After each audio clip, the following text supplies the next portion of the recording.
예, 반갑습니다. 한국교육개발원 박승재입니다. 오늘 발표 주제는 메가시티와 지식, 문화, 도시 전략입니다. 제목에서 보시다시피 전략입니다. 전략.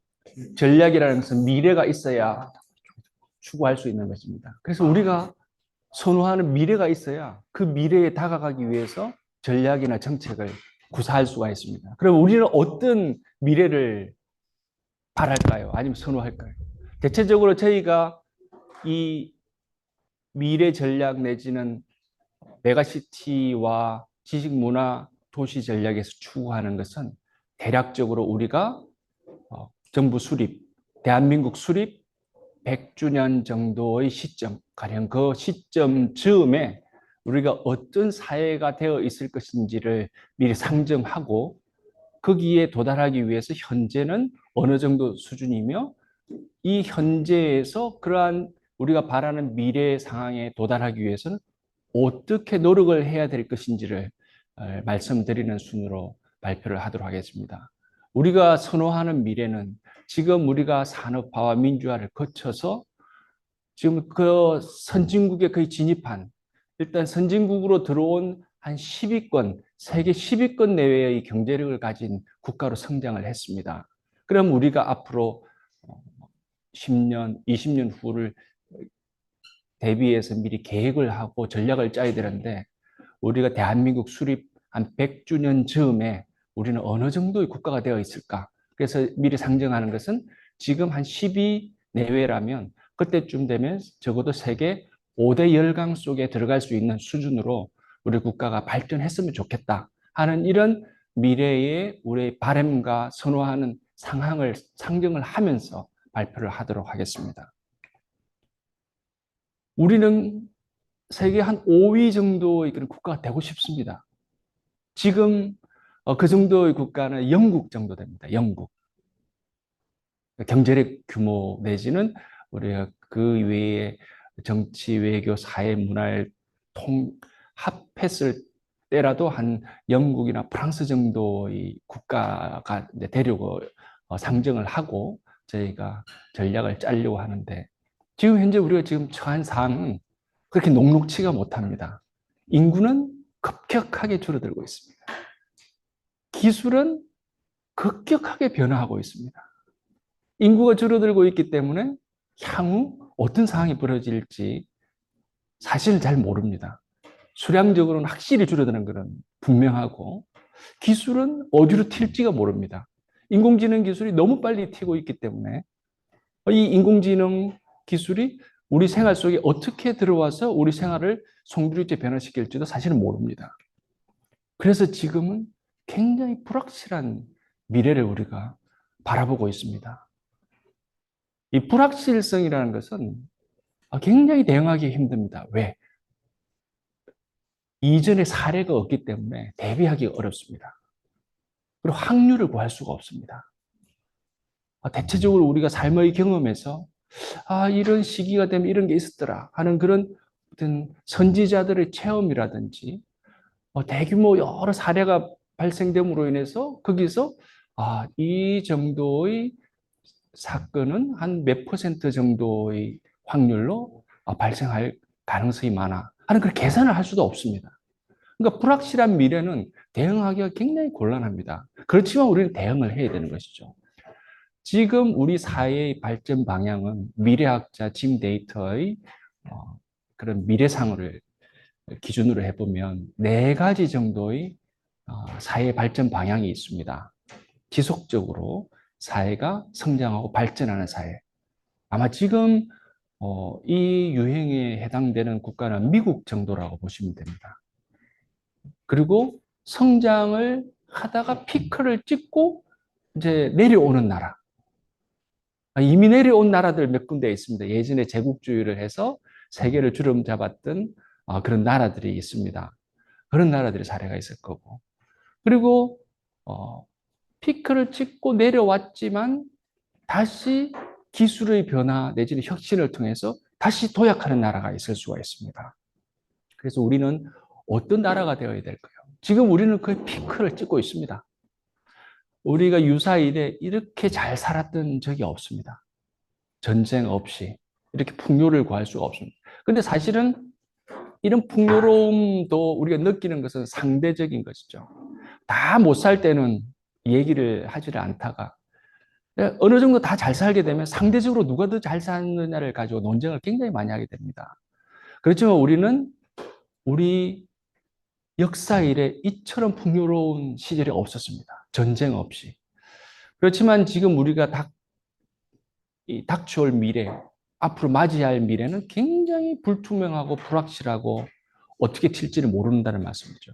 그러면 우리가 일반적으로 경제학에서 얘기하는 이런 변수들, 함수들 해서 국가의 경제력을 측정할 때 인적인 요소, 그러니까 사람 요소, 그 다음에 물적인 요소, 금융이나 자본, 그리고 기술적인 요소.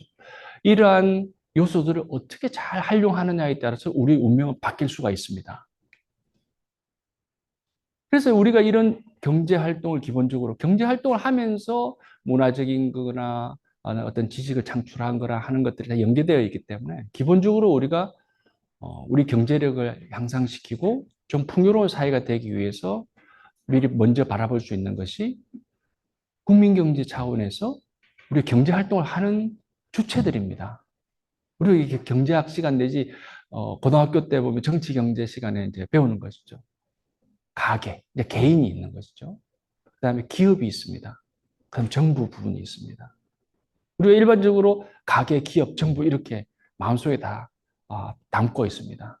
그래서 가계는 개인은 소득세를 내고 기업은 법인이면 법인세를 내고 국가는 그런 세금을 걷어서 국가 운영을 합니다. 그래서 가계, 개인과 기업과 국가가 어떻게 활동하느냐에 따라서 그 국가의 운명은 달라질 수가 있습니다. 국가 운영을 잘하면 더 풍요로워질 것이고, 기업이 더 잘하면 더 풍요로워질 것이고, 개인이 더 창의적이고 지적으로 어떤 창조적인 것들을 만들어내면 그 나라는 문화는 융성할 것이고, 이런 주체들 간에 어떻게 하느냐에 따라 달라질 것입니다. 자, 그러면 개인, 기업, 국가가 있습니다. 대학은 어떻겠습니까? 대학. 대학은 여기 안 들어와 있는데. 우리 대학에 대해서 놓치는 게 많습니다. 대학을 개인이라 할 수 있습니까? 대학을 기업이라고 할 수 있습니까? 대학을 국가라고 할 수 있습니까? 그런데 우리나라의 가장 인텔리들은 대부분 대학에 있습니다. 물론 연구소도 있지만 연구소는 이제 주로 공공부문에 있기 때문에 정부 부문으로 할 수 있습니다. 우리나라의 대부분의 학자, 지성, 인텔리들은 다 대학에 있습니다. 그리고 그러한 삶을 따라가기 위해서 또는 그런 직업을 가지기 위해서 배우는 학생들도 대학에 있습니다. 대학을 활용하지 않으면 지금 이 상황에서 더 나아질 수가 없습니다. 자, 또 하나 빠진 게 있습니다. 지방자치단체입니다. 자, 우리 여기 계신 분들은 대부분 이제 서울 내지는 경기도 수도권에 사시는 분들이 대부분이고 온라인을 통해서 들어오시는 분들은 전국 각지에서 들어오시겠습니다만 그 지역의 살림을 누가 어떻게 운영하느냐에 따라서 그 지역의 번성이 상당히 영향을 미치게 됩니다. 물론 기업은 결정적으로 영향을 미치게 됩니다. 그 의사결정에 따라서. 그렇지만 지방자치단체도 그에 못지않게 우리 시민의 삶에 굉장히 큰 영향을 미치게 됩니다. 누가 어떻게 그 지방자치단체 도시 내지는 그 농산 어촌 지역을 관리 운영하느냐에 따라서 삶이 달라지게 됩니다. 그래서 우리가 지금 이 상황에서 더 도약해서 적어도 5위권의 열강에 올라설 수 있기 위해서는 대학 그리고 지방자치단체를 잘 활용하지 않고는 될 수가 없습니다. 우리가 가용할 수 있는 자원이고 그래서 대학과 도시를 함께 서로 연계해서 잘 활용하는 방법을 저희가 논의를 할 수밖에 없습니다. 근데 이게 쉬운 문제만은 아닙니다. 물론 여기에서 농촌은 왜 빠집니까? 그러는데 일단 제목이 메가시티입니다. 그래서 도시로 일단 상정을 했습니다. 우리가 도시에 아주 모범적인 사례가 나오면 농사는 어촌에 또 적용할 수 있기 때문에 어느 하나라도 성공 사례를 만들어낼 수 있으면 그걸 따와서 서로 적용할 수 있기 때문에 일단 여기서 발표는 메가시티와 관련된 도시 사례를 기본으로 보도록 하겠습니다. 대학은 대부분 도시에 있습니다. 영미의 대학들은 농촌에도 있습니다. 근데 그 농촌은 대학 타운입니다. 그 지역 자체가 대학으로 이루어진 지역이 되는 것입니다. 근데 우리는 아직 그 정도까지는 아니고 대부분 사람들이 많은 번화한 도시와 같은 그 지역의 거점 지역에 많이 소재하고 있습니다. 왜 그러냐면 대학은 연구를 하고 교육을 하고 거기에서 뭘 만들어냅니다. 혁신을 하고 머리를 쓰는 사람들이 모이기 때문에 그리고 계속 커뮤니케이션, 의사소통을 하고 회의를 해야 됩니다. 그러니까 컨벤션 센터 같은 거, 회의장도 있어야 되고 공부하는 사람들 머리를 쓰기 때문에 몸을 움직이게 됩니다. 액티비티를 해야 됩니다. 액티비티. 가만히 책상에 앉아 있으면 위험합니다. 건강에 굉장히 위험한 것이죠. 움직이게 됩니다. 그러니까 활동할 수 있는 액티비티 시설이 옆에 있어야 됩니다. 엔터테인먼트도 있어야 됩니다. 스트레스를 풀고 하기 위해서. 20대 대학교 1, 2학년들이 그런 시설 없으면 굉장히 싫어합니다. 쇼핑센터, 백화점도 있어야 됩니다. 신도시 이주하라고 그러면 젊은 사람들 제일 먼저 찾는 게 백화점이 있습니까? 제일 먼저 물어봅니다. 쇼핑센터, 중요합니다. 가장 중요한 게 뭐겠습니까? 집이 있어야 됩니다. 집이. 도시. 내가 잠잘 곳이 안전하게 적어도 6시간에서 8시간을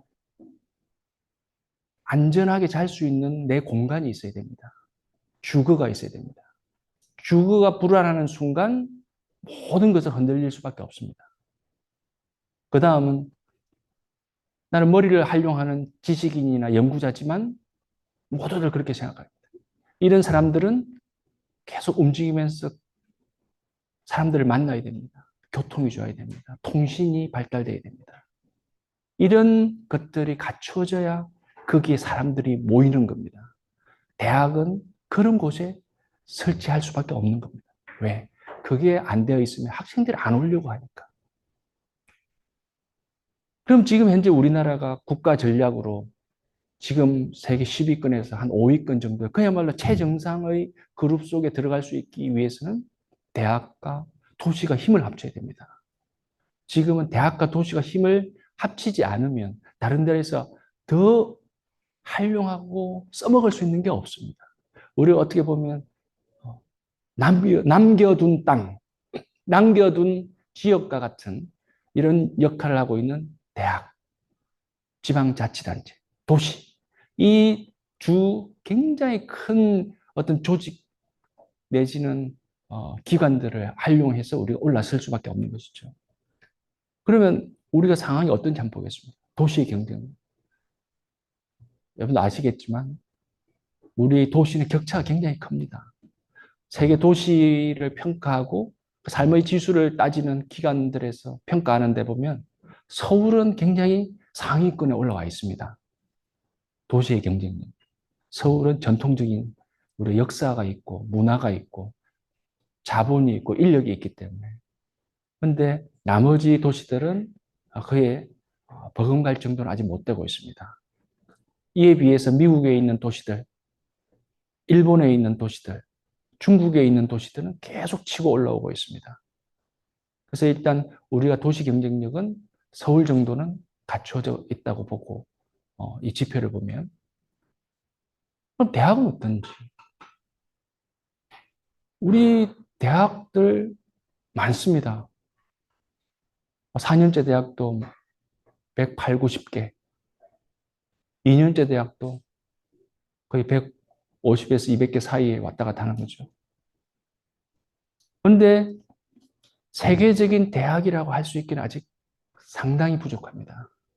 상위권에 랭크되어 있는, 최상위권에 랭크되어 있는 대학은 없습니다. 그렇지만 대여섯 개 대학이 그래도 좋은 대학이라고 할 수 있는 100위권 안에 지금 들어와 있습니다. 자, 우리도 옛날 보면 고등학교 때 보면 100등 안에 들어가면 일단은 10등 안에 들어가는 걸 한번 도전해 볼 수 있는 충분한 자격이 됩니다. 100위권 바깥으로 밀려나면 그게 좀 쉽지는 않습니다. 일단 이 100등을 언저리에 있는 그 10개 내외의 대학들은 잘만 우리가 지원하고 전략을 짠다면 확 올라갈 수 있는 분위기는 된 거죠. 왜? 기업은 올라가고 있으니까. 서울시도 이미 올라가 있는 상황입니다. 한국의 대학들 예전보다 굉장히 좋아졌습니다. 교수의 진로 봐서는 서양의 웬만한 대학들과 큰 차이 없습니다. 근데 연구의 문화가 다른 것이죠. 경쟁, 혁신의 문화가 다르고. 우리는 실패하면 용서를 잘 안 해줍니다. 근데 서양은 실패 그 자체를 경력으로, 경험으로 인정하기 때문에 결정적으로 거기 차이가 많이 나는 것이죠. 자금 지원도 굉장히 차이가 많이 납니다. 그래서 우리는 좋은 대학들, 의대도 좋습니다. 지금 뭐 굉장히 이슈가 되고 있습니다만 좋은 대학, 좋은 의대들이 상당수 있습니다. 근데 전체적인 대학의 경쟁력은 굉장히 떨어져 있습니다. 왜냐하면 대학도 선두권이 있고 중위권이 있고 하위권이 있는데 평균을 하게 되면 쑥 떨어지게 됩니다. 그래서 우리의 대학의 경쟁력은 전체적인 경쟁력은 우리가 그토록 비난하고 비판적으로 보는 정부의 경쟁력보다도 더 떨어집니다. 그래서 이런 대학을 개혁해서 갈 수 있는 대학을 더 밀어주고 좀 힘들어하는 대학은 끌고 올라와야 됩니다. 그럼 서양에서는 대학을 어떻게 운영하는지 한번 보겠습니다. 원래 대학은 우리 모델이 아닙니다. 지금 우리 모델은 사실 미국과 갖다 쓰는 겁니다. 6.25 이후, 또 해방 이후에 미국이 들어와서 미국이 가지고 있는 학제인 6334제, 그걸 그대로 가져와가지고 우리의 교육 제도를 만든 겁니다. 근데 선진국은, 미국도 사실은 선진국 속에서는 신생국이죠, 신생국. 그래서 전통적인 우리의 고등교육 모델, 그 구라파, 유럽의 모델을 기준으로 해서 보겠습니다. 프랑스, 프랑스의 고등교육 모델, 대학 모델은 각각 찢어져 있는 겁니다. 연구소 따로, 그리고 일반 시민들이 갈 수 있는 유니버시티 따로, 귀족들이 가는 그랑제골 따로, 각각 따로 놀았습니다. 그러니까 여러분들이 기억하시겠지만 프랑스의 대학들 중에서 어떻게 뭐 세계 랭킹을 따질 때 이 뭐 100위권 주변에 있는 학교를 볼 수가 없었습니다. 500위권 안에도 드문드문 볼 수 있을까요? 왜? 각각 따로 떨어져서 계산이 되기 때문에. 연구소에서도 박사를 기릅니다. 좋은 연구소들, 파스텔의 연구소니 뭐 노벨상 많이 나오는 그런 연구소들도 학생들, 박사과정들, 석박사 연구생들 많이 기릅니다. 근데 따로, 대학 따로, 아주 고급 액골들, 그랑스 액골들 따로, 각각 따로 놀았습니다. 그러니까 순위 내지는 이게 이코노미 오브 스케일이라는 규모의 경제 자체를 못 발휘하기 때문에 총 집계를 하게 되면 굉장히 밀립니다. 반면에 독일은 대학에 모두 다 집어넣었습니다. 연구소, 대학원, 대학. 그러니까 독일 대학은 2차 대전 이후까지 미국에서 독일로도 공부하러 갔습니다. 세계의 지성은, 대학은 독일이 거의 점하고 있었습니다. 그런데 미국의 독일 모델을 받아들입니다. 독일 모델. 그래서 미국은 예전에 칼리지 체제로 하버드 칼리지, 예일 칼리지 하듯이 그런 성직자를 가르치는 신학이나 철학 위주로 가르치던 거에서 리서치 유니버시티라는 제도를 가지고 들어옵니다. 존스 홉킨스 대학을 필두로 스탠포드, 시카고 대학 이러면서 바뀌면서 기존에 있는 초기의 대학들, 하버드, 예일 이런 대학들이 다 유니버시티 체제로 다 바꾸게 됩니다. 그러면서 미국이 2차 대전 이후 세계를 지배하는 어떤 패권을 가지면서 그 자금과 노하우와 전쟁에서 배운 그런 무기를 생산하는 그런 기술들이, 공학적 기술들이 다 집약이 돼서 미국의 대학들이 그 세계를 점하게 되는 그런 상황이 발생됩니다. 그러니까 프랑스는 어떻게 했습니까? 계속 처지는 거죠. 예전에 1970년대 정도만 해도 프랑스의 퍼캐피타와 미국의 퍼캐피타는 뭐 한 1, 2천 정도밖에 차이가 안 났습니다. 1,000만 원, 2천만 원 정도. 지금은 엄청나게 차이 납니다. 단위수가. 지금 뭐 6만 불 가까이, 뭐 미국은 6만 불 내외 된다고 할 것 같으면 프랑스 같은 경우 벌써 거기에서 예전하고 차이가 확 나는 거죠. 그런데 프랑스는 고등교육 체제를 완전히 다 바꿉니다. 20년. 근래 한 15년, 20년 내로. 기존에 각각 따로 놀았던 연구소, 대학, 그랑세골 다 같이 모읍니다. 몇 개의 틀 밑에. 그러니까 뭐 소르본노 대 옛날 소르본노가 아닙니다. 그러니까 소르본노 대학 밑에 그랑세골 몇 개 넣고 연구소도 넣고 그다음에 파리 대학들 또 몇 개 넣고 해가지고 다 모으게 됩니다. 그러면서 프랑스 대학들이 고등교육 개혁을 하면서 모이니까 논문이 많아지고 특허도 많아지고 학생들도 계속 몰리고 하니까 이제 규모의 경제가 살아나니까 계속 그 예산이라든지 이게 다 올라가는 것이죠. 그래서 요즘은 이제 프랑스에 여기에 적시되어 있는 한 5개 정도 대학들은 대부분이 한 50위권 내외로 들어와 있습니다. 따로 놀아서는 지금 생존이 안 되는 상황이거든요. 그 미국이 돈 쓰는 거 대학에 연구비 쓰는 거 딱 보면 딱 볼 수가 있습니다. 이게 미국의 연구재단, 우리가 이제 미국 연구재단을 모델을 따와서 우리도 이렇게 합니다. 미국의 연구재단에서 R&D 예산으로 대학에 지원해주는 그 랭킹이 딱 공시가 됩니다. 이게 보면 의대가 큰 대학들이 돈을 많이 가져가긴 합니다. 왜냐하면 그 병원이 워낙 크기 때문에. 그래서 병원이 큰 한 네다섯 개 대학들이 거의 뭐 돈을 제일 많이 받긴 한데, 이 금액이 제일 많이 받아가는 데는 한 4조 줍니다. 4조. 서울대학, 뭐, 그 다음에 연세대, 고려대, 이런 데, 카이스트 이런 데 6천억 내지 5천억에서 6천억 정도입니다. 5천억에서 6천억. 근데 미국은 즉 기본적으로 2조에서 4조 정도를 매년 R&D에 지출을 합니다. 지출. R&D 지출. 그러니까 일반 예산이 아니고 R&D 예산으로 지출되는 게 2조에서 4조 정도 됩니다. 근데 우리하고 단위수가 너무 차이가 나는 것이죠. 그러니까 프랑스도 따라갈 수가 없어요. 그러니까 따로 놀아서 따라갈 수가 없어요, 절대. 그러니까 미국 대학들은 이런 돈 많은 이런 그 정부의 기관들이 다 돈을 투입해주는 통로가 되기 때문에 계속 지속적으로 되죠. 여기에는 다 연구개발입니다. 연구개발. 연구개발을 하면 뭐가 나옵니까? 그게 지식재산이거든요. 특허. 근데 지금 자본시장에 가보면 S&P 스탠다드 앤 푸어스 500에 나오는 미국의 500대 대기업들이 상장되어 있는 그 시장의 가치가 무형 자산이 90%고 이 보이는 우리 여기 눈에 보이는 이런 뭐 도구들, 집기들 이런 건 10%밖에 산입이 안 돼 있다는 겁니다. 다 특허, 상표, 그다음 그런 같은 지적재산권, 그다음에 어떤 네트워크, 브랜드 네임 이런 것들이 보이지 않는 무형재산, 지식재산이 90%를 채워집니다. 그 지식재산을 만들어내는 데가 어디겠습니까? 그게 대학이고 기업의 연구소들입니다.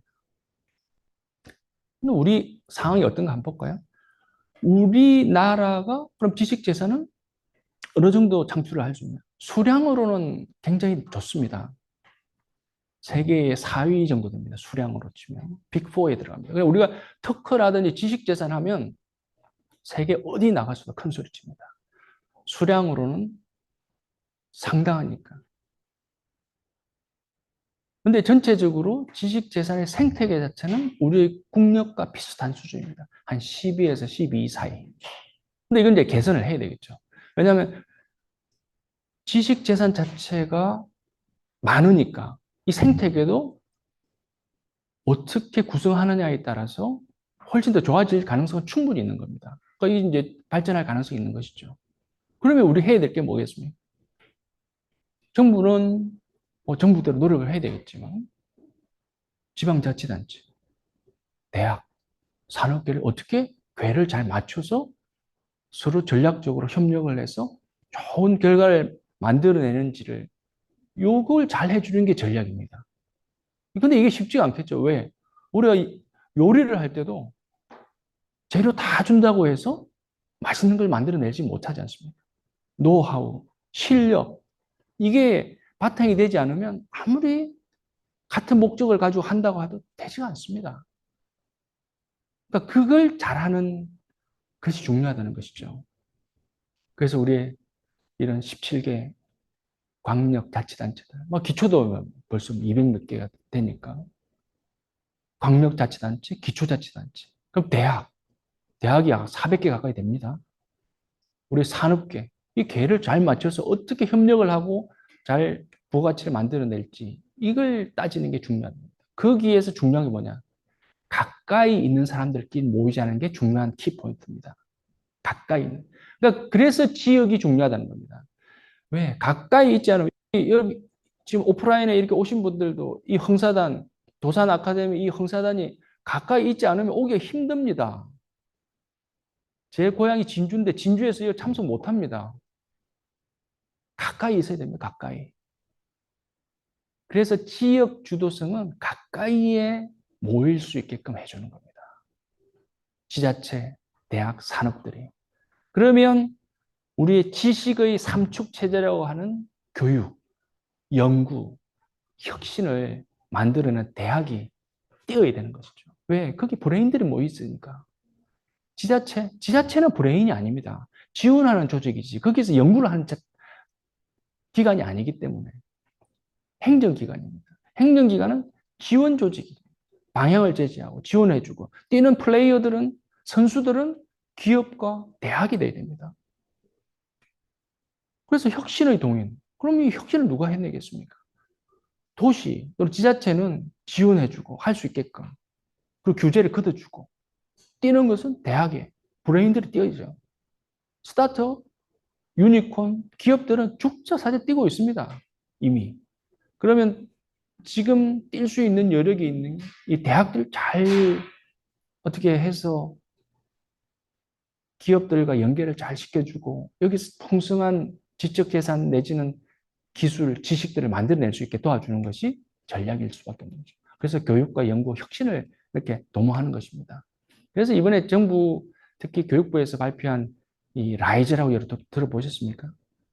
지금 이게 아마 아주 요즘 많이 언급되고 있습니다. 기존에 교육부에서 대학들 예산을 지원을 다 해주다가 이제는 17개 시도에 그 돈을 다 주고 17개 시도에서 그 시도에 있는 대학들을 지원하도록 돈을 거기에 다 얹어줍니다. 거기에 있는 17개 시도가 가지고 있는 돈하고 서로 합쳐가지고 좀 목돈을 만들어서 그 지역의 대학들 좀 지원을 해주라고 하는 게 라이즈 사업입니다. 떠보라고. 그래서 라이즈 뜨다 아닙니까? 한번 떠보자는 겁니다. 이거부터. 그리고 글로컬 대학 30개를 발굴을 해서 교육부에서 1,000억을 주고 그리고 시도에서 그 매칭으로 1,000억에서 2,000억을 주고 그리고 정부 각부, 산업부, 과기부, 중소기업부 뭐 이런 부에서 각각 내려가는 돈들을 합쳐서 주고 그러면 그게 한 1,000억 이렇게 그러니까 잘 되면 한 4,000억 정도를 5년 동안 받을 수 있는 사업입니다. 글로컬 대학들은. 그래서 지금 글로컬 대학 30개를 저희가 발굴하는데 작년에 10개를 발굴을 했습니다. 그래서 이런 대학들은 이제 돈을 이 뭉칫돈을 한 4천억을 3천억 4천억을 가지고 이제 그걸 가지고 계속 혁신과 이 구조 개혁을 해야 되겠죠. 그러면 이제 올라서는 겁니다. 예전처럼. 여기서 중요한 게 뭐냐면 얼마 전에 KDI에서 이제 조사를 내놓은 연구 보고서를 보면은 이 직업을 창출 내지는 이 고용을 창출할 때 대기업이 우리 이 젊은 사람들 내지는 중년층의 고용을 창출하는 비중이 14% 정도밖에 안 됩니다. 나머지는 다 중소기업이에요, 중소기업. 우리는 중소기업이 굉장히 많고. 그러니까 해석을 어떻게 하는지를 따라서 달라질 수 있는데, 그러면 대기업에서 더 많이 고용하든지, 아니면 대기업이 더 많아지든지, 이 방법이 하나 있고, 또 하나는 중소기업이 더 커지게 되는 방법. 이렇게 변화되지 않으면 이 구조를 탈피할 수 없습니다. 그리고 이 고용된 피용자의 숫자가 많아질수록 복지 수준이 좋아집니다. 우리가 보면 정부에서 또는 우리 법령에서 주어지는 각종 휴가들이 있습니다. 근데 사람 숫자가 적으면 가기가 굉장히 힘듭니다. 왜? 내가 빠지면 일이 안 돌아가니까. 근데 이게 규모가 어느 정도 되면 내가 1년간 또는 6개월간 빠져도 나를 메꿔, 내 하던 업무를 메꿔줄 수 있는 사람들을 채용하거나 또 옆 사람이 하기 때문에 규모가 어느 정도 필요하다는 거죠. 그래서 우리가 갈 수 있는 게 대기업을 더 많이 만드는 건 어렵습니다. 그러면 기존의 스타트업들을 키워서 유니콘으로 만드는 방법을 쓸 수밖에 없는 것이죠. 그것은 대학하고 연결되어 있기 때문에 그렇습니다. 이 스타트업들은 대학에서 기술을 가지고 기술 기준으로 해가지고 창업을 하기 때문에 대학에서 지원하고 대학에서 연구하던 사람들이 나와서 사업을 하고 회사를 차리는 겁니다. 그래서 유니콘 기업을 만드는 거. 그러니까 스타트업에서 시작해가지고 처음에 뭐 연구실에서 10명이서 하다가 뭐 20명, 30명, 50명, 100명, 200명, 300명으로 늘어나는 것이죠. 거기서 이제 채용을 하는 겁니다. 그래서 유니콘 기업을 기르는 게 굉장히 중요하다는 것이죠. 우리도 유니콘 기업이 지금 14개 정도, 또는 뭐 중소기업은 22개라고 합니다만, 이것도 적어도 한 10위권 내에 그 숫자는 됩니다. 그렇지, 말은 10위권이지만 미국이나 중국에 또는 미국이나 중국, 인도에 비해서는 상당히 숫자가 적습니다. 근데 이 숫자를 적어도 우리가 정부 수립 한 100주년 정도 주면 한 100개 정도 돼. 지금 14개지만 한 100개 정도로 키워야 됩니다. 그럼 이런 전략들을 우리가 하고 싶은데 외국에 있는 선진국의 도시들은 어떻게 하지? 한번 그걸 봐야 되지 않겠습니까? 그걸 분석을 해야 우리도 좀 바꿀 거는 바꾸고 따라갈 건 따라가고 우리가 잘하는 건 더 할 수 있으니까. 그래서 글로벌 도시들을 보겠습니다. 이게 이제 글로벌 도시들을 우리가 잘 알고 있는 도시들의 순입니다. 일단 기본적으로 큽니다. 도시가. 뉴욕. 아, 저 뉴욕이 이렇게 크게 나올 줄 몰랐어요. 뉴욕, 보스턴, LA, 시카고, 뭐 동경, 뭐 이런 엄청나게 큽니다. 일단 기본적으로. 이렇게 큰지를 몰랐어요. 랭킹을 이렇게 매겨놨어요. 이게. 우리가 연구 논문 쓸 때 많이 참조하는 이 통계 만들어내는 데서 이렇게 어, 랭킹을 매겨놨습니다. 어느 도시가 또 부자인지, 부자 도시도 또 랭킹을 담아겠습니다. 저는 도쿄가 이렇게 부산 도시인지 몰랐습니다. 도쿄가 1위로 나와 있습니다.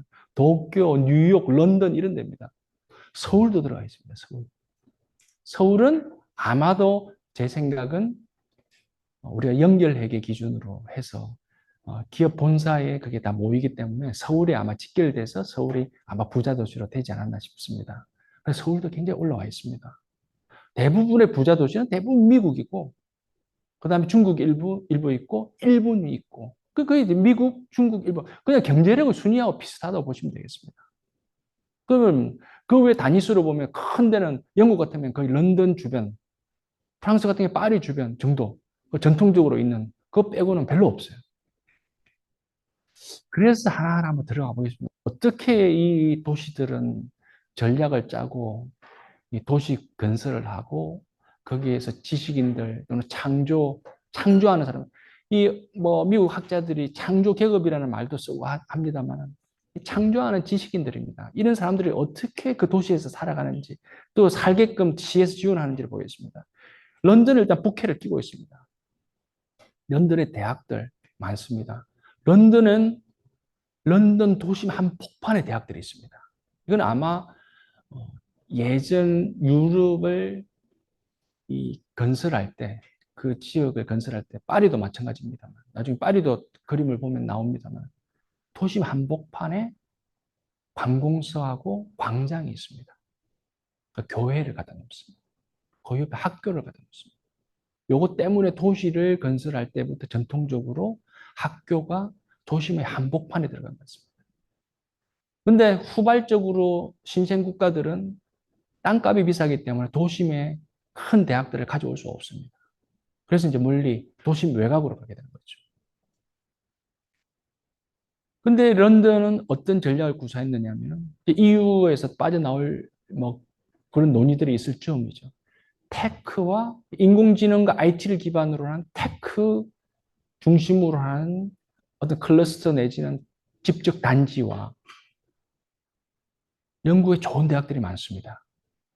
그 좋은 대학들을 끼고 바이오 메디컬 기술을 연결해주는 메디시티를 만듭니다. 이 시티라는 건 그냥 지역입니다. 지역, 어느 지역. 우리로 치면 뭐 한 종로구 정도? 예. 이 테크시티에는 영국이 잘하는 이런 금융, 핀테크, 그럼 인공지능을 가지고 IT 하는 사람들을 가지고 그 지역을 재개발합니다. 왜냐하면 IT라든지 벤처나 스타트업은 공간이 필요하기 때문에 좀 흐름한 지역을 재개발하는 게 좋습니다. 그래서 런던의 저 시티의 저 위쪽 부분에 흐름한 지역을 다 새로 리모델링 해가지고 공간을 확보합니다. 거기에 텍스 인센티브하고 금융 지원을 해줘서 유럽에 있는 사업하는 사람들을 사사사사 쭉 끌어들입니다. 그래서 이게 테크시티가 대박이 납니다. 그리고 그 조금 있다가 영국은 기본적으로 금융, 그 다음은 교육입니다. 대학 교육.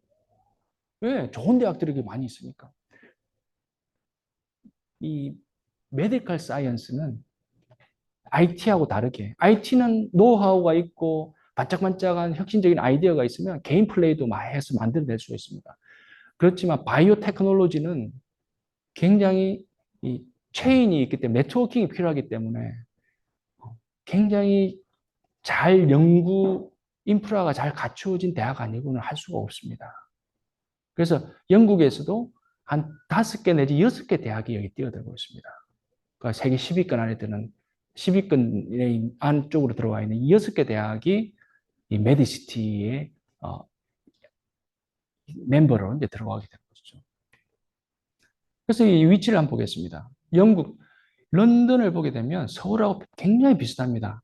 한강을 둘러싸고 우리가 서울이 이렇게 나눠졌듯이 런던도 템즈강을 기점으로 해서 나눠져 있습니다. 물론 우리는 강남과 강북으로 남북으로 나눠지면 그냥 동서로 나눕니다. 동서로. 우리는 강남, 강북 딱 하면 머리에 들어오죠. 런던은 동쪽과 서쪽으로 나눠집니다. 그래서 저 위쪽, 동쪽의 위쪽에 테크시티를 해서 거기에 조금 개발이 덜 됐거나 옛날 지역을 다 리모델링합니다. 그리고 올림픽 경기를 했던 경기장이 있는 저 뒤쪽까지 쭉 스타트업들이 들어오게끔 플랜을 짜고 개발을 하고 있습니다. 메디시티는 뭐냐면 네트워킹 하는 조직입니다. 그러니까 옥스퍼드, 케임브리지, 그 다음에 킹스 칼리지, 런던, 그 다음 유니버시티 칼리지 런던, 임페리얼 칼리지 런던, 요 5개 대학들이 가지고 있는 병원과 연구실, 그 다음에 각각의 전공의 연구자들이 지적재산, 특허라든지 기술을 창출하고 그게 바로 사업화될 수 있도록 런던 정권거래소 건물에 메디시티 사무실을 열고 거기서 바로 D를 성사시켜줍니다. D를. 그러니까 새로운 기술을 병원이나 연구실에 딱 만들어냈다 그러면 바로 그게 사업화될 수 있게끔 선수들이, 그러니까 인큐베이터 할 수 있는 억셀러레이터들이나 벤처 캐피탈들이 모여 있는, 그리고 그 영국 런던의 정권 거래소 주변에는 로펌들이 많은 지역입니다. 그러니까 바로 변호사 로펌들 끼워가지고 바로 D를 성사시킬 수 있게끔 네트워킹 해줘요. 이런 것들 누가 했느냐 하면 보스턴에서 했습니다. 그러니까 보스턴에서 했던 거 그대로 이게 런던에서 좀 하고 있습니다. 이것도 대박을 쳤습니다. 그래서 테크시티와 메디시티 같은 경우 이 대학들이 연구화해서 기술이 있고 특허나 이게 나와야 그걸 가지고 뭘 하기 때문에 일단 기본적으로 연구하는 사람이 있어야 됩니다. 교육, 연구, 혁신을 하는 그런 주체들이. 그러니까 대학이 본 그라운드죠. 거기에 사업가들이 끼는 겁니다. 그 다음에 법률 서비스라든지 이런 사람들이 끼게 되는 것이고. 근데 이게 이제 어느 정도 되니까 영국 같은 경우는 전략 자체가 우리 수도권에 해당되는 런던과 이 서쪽으로 또는 왼쪽으로 한 50분 거리에 있는 옥스퍼드, 그 다음에 동쪽으로 한 50분, 뭐 이 차편에 따라 다릅니다. 50분, 1시간, 1시간 정도 거리에 있는 케임브리지. 요 세 구역을 연결하는, 우리로 치면 수도권처럼 강력화시키는 이 지역을 개발하게 됩니다. 개발이라는 것은 철도를 다시 놓고 도로도 더 포장을 다시 하고 교통편도 더 증가시키고 그 사이에 밀턴 키인즈 같은 신도시를 만들어서 거기에 주거시설도 넣고 해가지고 이 광역화시키는 작업들을 합니다. 여기에 기업들이 들어가기 때문에 이 지역에서 나오는 지적 자산들이 거의 영국의 대표적으로 거의 이쪽에서 나온다고 보시면 되겠습니다. 그러다 보니까 사업가들이 자꾸 늘어나죠. 유럽에서 동유럽이 해체돼서 거기에 이 기술이 있다든지 수학 잘하는 사람들, 공학하는 사람들 다 이제 이쪽으로 넘어오게 되는 거죠. 그럼 어떻게 되겠습니까? 사업하는 사람 자꾸 늘어나고 테크 들어오고 뭐 거기에 또 예술하는 사람도 들어오겠죠. 문화하는 사람도. 그러면 뭐가 주거지가 필요합니다. 주거지. 런던 비쌉니다. 주거지. 상업시설들. 이 비즈니스 할 공간, 테크 연구할 공간, 만나서 컨벤션 할 공간이 필요한 겁니다. 그러니까 주거지 상업실 공간이 필요하니까 그럼 어떻게 시장은 뭘 어떤 생각을 하겠습니까? 없어 안 돼. 뭐 그러면 그 다음 선거에 떨어지겠죠. 그러니까 이 사람들이 한 것들은 서양 사람들의 의식에는 굉장히 합리적이거나 좀 지난할 정도로 굉장히 따지는 사람들이지만 굉장히 또 담대한 도시 계획을 했습니다. 도크랜드 개발이라고 합니다. 런던은 서쪽이 부유한 층이 있고 동쪽이 미개발 지역이 많은데 그 동쪽을 확장해 버립니다. 우리로 치면 서울로 보게 되면 북해, 런던에서 보면 런던의 오른쪽이 북해가 있습니다. 북해.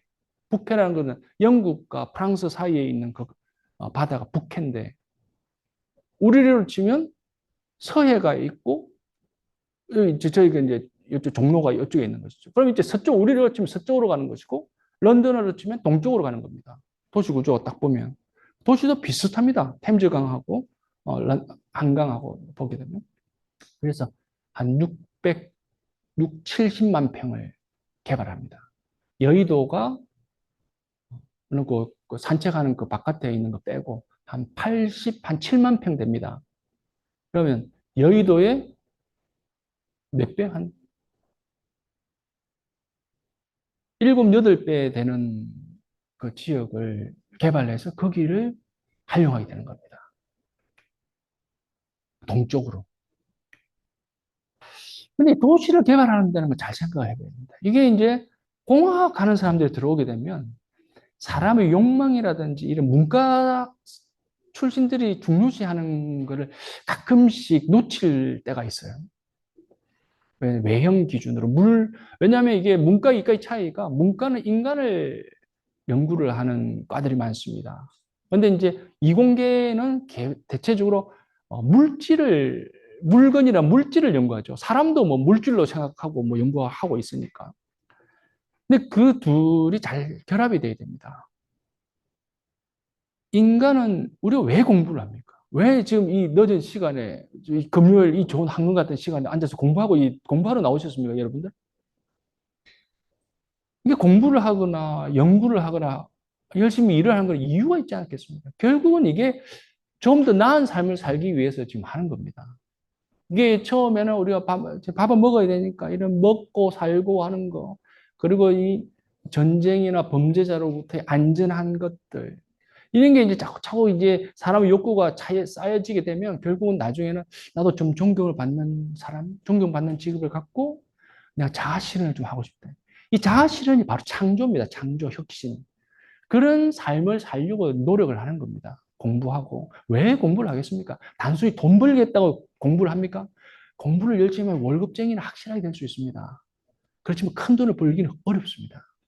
차라리 그런 사람도 다른 걸 해야 돼요. 그렇지만 우리가 연구를 하고 공부를 하고 하는 것들은 결국은 자아 실현을 하는 거예요. 자아 실현. 그걸 통해서 내가 하고 싶은 거 하는 거예요. 자유를 내가 하고 싶은 어떤 자유를 가지기 위한 것입니다. 메슬로우가 이제 그걸 이렇게 인간의 욕구 단계로 이렇게 잘 표현을 했습니다.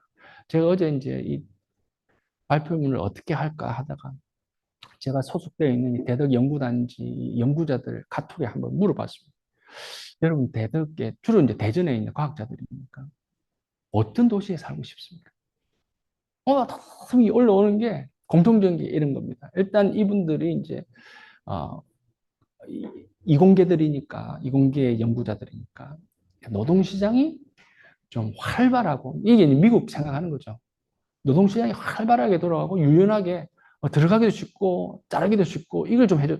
이게 이제 이 연구계에는 이게 필요합니다. 왜? 실력을 기반으로 해야지 연공서열이 연구의 질을 좌우하지 않습니다. 내가 연공 서열이 높다고 해서 내가 머리가 좋다거나 좋은 아이디어나 지적 재산이나 지식을 가지고 있는 건 아닙니다. 그런 뛰어난 사람들이 금방금방 뭘 할 수 있게끔 하는 여건이 필요한 것이죠. 그래, 노동시장이 좀 유연했으면 좋겠다. 그다음 또 하나는 이 사람들은 이제 연구를 한 고급 지식인들이니까 이제 다른 나라들을 왔다 갔다 합니다. 치안이 좋아야 된다. 그 주거 환경이 좋아야 된다. 거기에 반드시 따라 붙는 게 있죠. 학교가 좋은 학교가 있어야 된다. 애들을 기르니까. 그 내가 연구하고 그걸 커뮤니케이션 하려면 인근에 좋은 대학이 있어야 되고 좋은 중고등학교, 초중고등학교 있어야 된다는 거죠. 그 다음에는 내가 연구에 실패해도 이게 밑거름이 돼서 그 다음 연구에 더 도움이 될 수 있게끔 혁신을 장려하는 문화가 좀 있어야 된다. 근데 우리는 한 번 실패하면 죄인이 됩니다. 죄인. 어떤 스타트업 같은 데 한 번 실패하면 도망 다녀야 돼요. 흔적도 없이. 사실 미국 같으면 그게 다시 밑거름이 돼야지 한 번 더 트라이 해보고 이렇게 할 수 있는, 미국도 영국도 다 서양 사람들이 이렇게 되는데 우리는 한 번 딱 그리 되면 신용불량 때 낙인 찍히고 도망 다녀야 됩니다. 그러면 그 연구하던 그 기술을 다 포기하고 숨어 지내야 돼요. 이런 부분들이 좀 잘 되어 있는 도시에 살고 싶다. 이런 얘기들 합니다. 굉장히 그러면서 이제 실리콘밸리 다 상정하는 것이죠. 그러니까 실리콘밸리에 모여든다는 얘기를 한다는 그런 거로 보입니다. 그러면 런던도 그렇고, 미국도 그렇지만, 도시라는 건 뭘까요? 도시. 그냥 100만 평 막 이렇게 우리 혁신도시 짓듯이 쫙 밀어버리고 그 위에 성냥갑 팍 올리고 이게 도시일까요? 그리고 내려가라고 그러고. 안 내려가는 사람들은 다 통근하고. 왜? 그 병원이 없습니다. 병원이 없어요. 종합병원이 없습니다. 학교, 대학이 없습니다. 하여튼 이런 건 아니라는 거죠. 그래서 기본적으로 도시라는 이미지는 어, 정체성이 있어요. 정체성. 다른 것과 구분되는 뭔가를 있어야 됩니다. 특징이. 그다음 공간 구조가 나와야 돼요. 그 공간 구조에서 우리가 의미를 발견할 수 있는 것들이 있어야 됩니다. 그냥 건설을 한다고 되는 게 아니고. 이거를 도시학에서는 이 도시 이미지라고 해서 조사를 해서 해놓은 게 있습니다. 보게 되면 도시라는 것은 사람이 느낄 때 도시라는 이런 공간적으로 우리가 도시라고 하면 뭘 떠올릴까요? 첫째, 길이 있어야 됩니다. 길이. 그 다음에 도시의 경계가 있어야 됩니다. 엣지. 이게 도시하고 도시 밖하고의 경계가 있어야 돼요. 도시라고 할 것 같아요. 그 다음에는 그 도시 내에 구역이 정해지죠. 여기는 상업지역, 여기는 조용한 주거지역. 이 주거지역에 뭐 공장을 지어가지고 막 돌리고 유흥시설을 여기 놓고 그렇게 할 수는 없는 거죠. 구역이 정해져요. 그 다음에 도시 핵이 만들어지는 거예요. 네트워크에서 노드라고 하죠. 그 다음에 그 도시를 상징하는 랜드마크가 있어야 됩니다. 랜드마크가 건축물이라는 의미가 아닙니다. 랜드마크. 안동 하면 딱 떠올리는 게 있지 않습니까? 안동에 신건물 빌딩 쫙 올린 거 아니잖아요. 랜드마크가 있어요. 도시를 떠올리는. 그럼 이런 걸 가지고 런던은 어떻게 했을까요? 도크랜드가 이랬습니다. 이런 허허벌판 침수 지역 이 5곳을 그 6, 700만 평을 신도시로 바꾼 겁니다. 런던은 시청을 옮겨버렸습니다. 그쪽으로. 런던 시청을 그쪽으로 옮겼습니다. 런던 시청을. 우리로 치면 저 한번 서울시 한복판에 있는 서울시청을 저 마곡이나 김포쯤에 갖다 놓은 거랑 마찬가지입니다. 완전 런던의 접경에 딱 옮겨놨습니다. 그러면 시청이 접경 지역으로 옮겨지면 어떤 현상이 발생될까요? 도시는 시청을 중심으로 다시 형성됩니다. 런던 자체가 확 커져 버렸어요. 이게 이제 2021년까지의 시청입니다. 이게 뭘 달걀입니다, 달걀. 글래스 에그라고 그래요, 이게. 유리 달걀. 이게 런던 시청입니다. 이것도 영국 게 아니에요. 런던시 소유가 아닙니다. 쿠웨이트 겁니다, 쿠웨이트. 쿠웨이트 자본이 사놓은 걸 거의 세대로 살았습니다. 이걸 어디로 옮겼느냐 하면 저 동쪽 끝에 컨벤션 센터를 얻어서 여기로 들어갔습니다. 컨벤션 센터를. 이 컨벤션 센터도 런던 게 아니었습니다. 영국 게 아니었습니다. 독일 거예요, 독일 거. 독일 제조하는 그 회사에서 전시하는 공간입니다, 이게. 요걸 샀어요, 요걸. 그리고 여기에 런던의 일간지들이 나타나는 것처럼 런던의 중심추가 동쪽으로 옮겨졌다. 왜? 런던으로 몰려오는 사람들에게 더 쾌적하고 지적인 공간을 마련하기 위해서요. 그래서 이 공간들을 이렇게 만들어 놨습니다. 런던의 금융가 옛날 시티 지역이 아닙니다. 물론 지금 시티 지역도 그대로 있습니다만 이 허벌판에 이게 새로운 런던의 금융가입니다. 우리 런던은 원래 런던 시내에는 고층금을 올릴 수 없습니다. 카너리 와프. 이 지역이 옛날에 군주들의 개 키우던 곳입니다. 개. 그래서 그 지역이 아일 오브 도그라 개섬이에요. 개섬. 강아지 섬이에요. 강아지 섬. 그걸 해가지고 여기 있는데 한 30개 정도의 글로벌 금융사들이 들어와 있습니다. 물론 브렉시트 EU에서 떨어져 나오면서 상당수가 파리라든지 프랑크푸르트로 옮겼습니다만 여전히 런던에는 금융 중심구가 있습니다. 그리고 나머지는 이제 이런 도시들을 만든 거죠. 근데 런던만 있겠습니까? 미국도 마찬가지입니다. 이 미국 볼티모어입니다. 볼티모어 아주 다이내믹한 도시입니다. 예전에는 한때 미국의 수도였습니다. 볼티모어가 미국의 수도였다는 사실 아는 사람 별로 없습니다. 볼티모어가 미국의 수도였어요. 그런데 지금은 굉장히 낙후됐어요. 왜? 산업이 다 죽었기 때문에. 그러니까 볼티모어의 이너하버의 내항이 다 죽었었습니다. 그래서 냄새도 나고 이걸 완전히 싹 뜯어 고쳤습니다. 그리고 지금 이게 최상급 주거 지역이에요. 자, 이게 요새 계속 뉴스에 나오는 거 있죠. 볼티모어에 들어오는 프란시스 스콧 키 브릿지. 그 배가 화물 가서 받은 그게 여기입니다. 여기 끊어졌죠, 끊어졌어. 다리가 끊어져서 이게 없어요. 이게 이제 어쩐 얘기 제가 구글에서 가져온 건데, 요 다리가 이렇게 연결이 돼야 되는데, 이 다리가 끊어졌습니다. 그러니까 표시가 안 되는 거예요. 이게 이제 대서양에서 이렇게 이제 배가 들어오면, 이렇게 쭉 들어오면, 내항으로 들어가면, 이너하고 내항으로, 여기로 들어갑니다.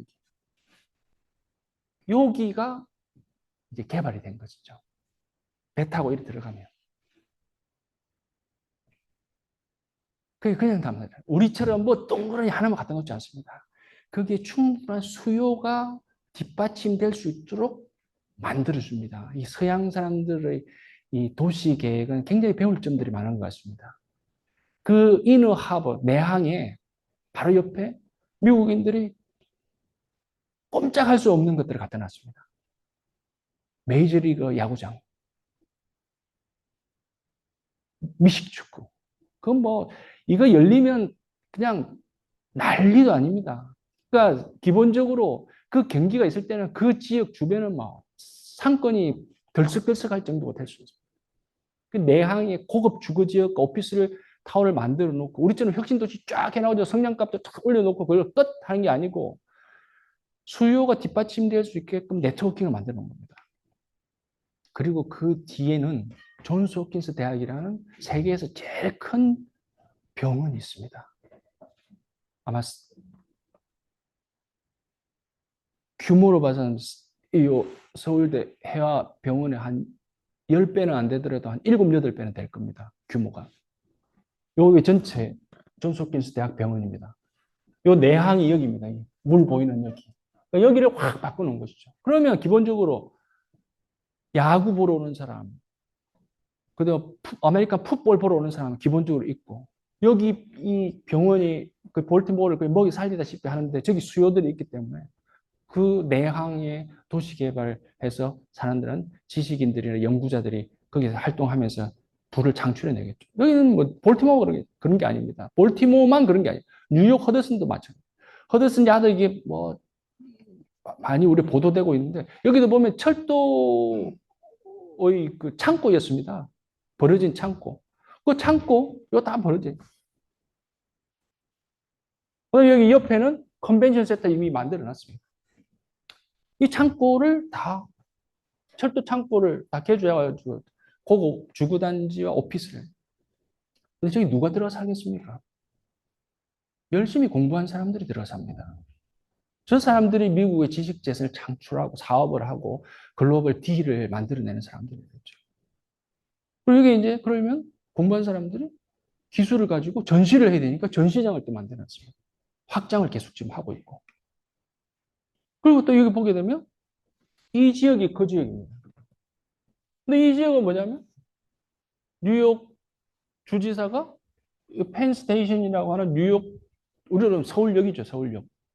서울역 재개발 계획을 한다고 해서 저기 노후화된 거 다 밀어버리고 좀 살만한, 안전하고 살만한 지역으로 만든다고 저기 또 돈을 쏟아붓고 있습니다. 이렇게 재개발 지역. 우리하고 비슷하죠, 사실은. 우리도 서울역에서 쭉 해서 용산으로 해서 한다는 게 사실은 개념상으로는 비슷한 것 같습니다. 근데 이제 도크랜드 같은 경우는 이제 동쪽 끝에 로얄 도크라고 해서 사실은 그게 시티 오브 런던이 아닙니다. 그 옆 지역이에요. 그 옆 지역 자치단체하고 서로 협약을 맺어서 개발을 하는데 여기에 우리로 보면 김포공항이 있습니다. 이게 런던 시티 공항입니다. 이게 런던 시티 공항, 국내선 공항입니다. 여기에 새로운 개발을 하는데 그 도크랜드에 그 700만 평, 600만 평, 700만 평 개발한 지역 중에 하나입니다. 여기 경제자유구역으로 만들어버리고 경제자유구역으로 만들면 금융이라든지 조세의 혜택이 있습니다. 그 다음에 여기에 들어오는 교통편을 개선해서 히드로 공항에서 저기까지 가는데 52분입니다. 우리 인천공항에서 광화문까지 오는데 한 얼마 정도 걸립니까? 거기도 급행 타면 한 50분 걸리죠. 그러니까 이게 이제 유럽에서 접근하기 쉽게끔 만드는 거죠. 그래서 런던 자체를 개발할 때 우리와 다른 점은 제일 먼저 제일 중심부에 아카데미가 있습니다. 아카데미. 예. 런던의 좋은 대학들이 다 한복판에 있기 때문에. 그 다음에 예술, 문화, 엔터테인먼트 지역입니다. 제일 한복판에. 그리고 거기에 병원들이 있고 로펌들이 있습니다. 그 외 오피스는 핵에서 벗어난 주변부로 다 흩어놨습니다. 그러니까 런던의 중심부에서는 소비하고 즐길 수만 있게끔. 우리도 런던 가면 주로 이제 볼 수 있는 게 이제 웨스트랜드 이런 건데 여기 보면 이게 미국의 브로드웨이입니다. 웨스트랜드 이게 이제 미국으로 넘어간 브로드웨이가 되는 것이죠. 예를 들면 덴마크 거리라고 들어보셨습니까? 덴마크 스트리트. 이거 영국에 있는 사람도 잘 모릅니다. 덴마크 스트리트. 이게 알려진 계기가 이 누굽니까? 김정철입니다. 김정철. 김정은 형. 김정철이 그 에릭 크랩튼 보러 런던으로 갑니다. 이 에릭 크랩튼 보러 싱가포르도 가고 뭐 했는데 런던으로 갑니다. 이게 한 12년 전에 뭐 난리 났었죠. 텔레비 나오고. 이 김정철이 에릭 크랩튼 보고 공연 보고 그 다음날 어디로 갔느냐? 덴마크 스트리트 갔습니다. 덴마크 스트리트. 뭐 하러 갔? 기타 치러 간 기타.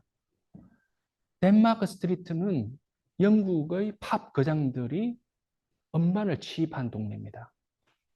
지금은 많이 떨어졌지만 스토리텔링이 그대로 남아 있습니다. 그래서 김정철이 거기서 기타를 30분간 쳤대요.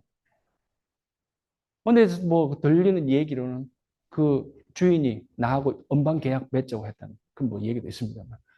어쨌든 이런 지역이 있다. 그럼 왜냐하면 그런 지역, 우리 대학로도 마찬가지입니다. 어디에 뭐가 있다고 그러면 그 지역에 그게 바로 어떤 정체성 내지 특징 내지는 그 지역이 가지고 있는 스토리텔링을 형성할 수 있는 것이죠. 이게 이제 미국으로 건너가면 팀판 앨리라는 뉴욕의 지역으로 가게 됩니다. 브로드웨이 주변에. 브로드웨이도 이렇죠. 브로드웨이도 저 밑에 항소 보이는 데 있죠. 정권거래소 앞에 항소. 거기서부터 센트럴파크까지 한참 갑니다. 이게 브로드웨이가 굉장히 넓습니다. 여기 브로드웨이 옆에 아까 전에 개발하고 있는 이 펜스테이션과 허드슨 야스가 여기 있습니다. 다 연결되는 게. 그러니까 따로 뭘 하는 게 아니고 다 엮어가지고 해가지고 사람들이 모일 수 있게끔 해주는 겁니다. 자, 우리가 있는 지금 해화동입니다. 여러분, 해화동의 연극 극단이 코로나 사태 이후 얼마나 줄어들었는지 아십니까? 거의 절반 가까이 줄어들었습니다. 곳곳에, 코로나 이전에는 곳곳에 있던 연극 극단들이 사라지고 거의 절반 수준으로 좀 줄어들어 있습니다. 이건 인공지능 시대가 돼도 이게 로봇이 이걸 대행할 수가 없어요.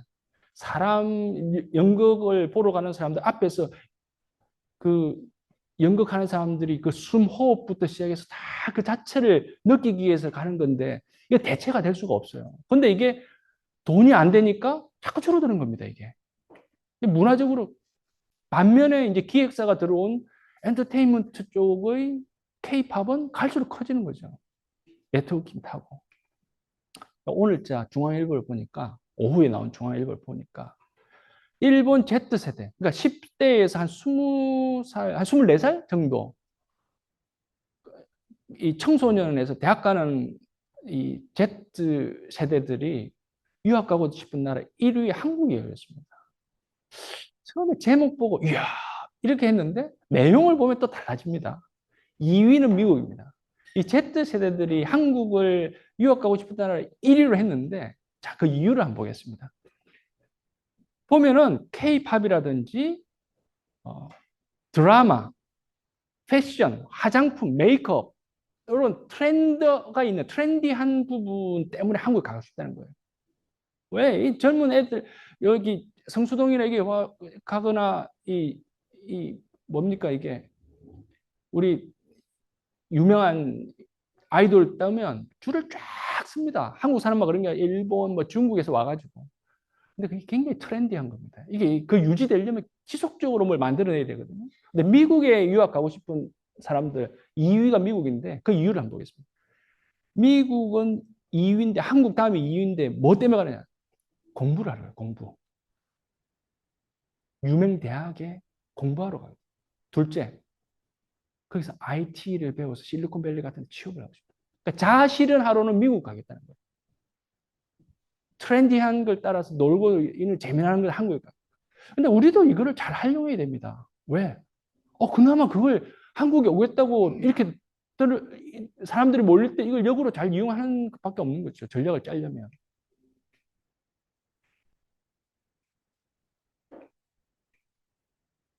자, 이게 중요한데 그런 걸 담아서 런던을 어떻게 하나요? 런던은 런던 개발 계획을 청사진을 가지고 있습니다. 이게 다 공개해 놨습니다. 홈페이지에 들어가면.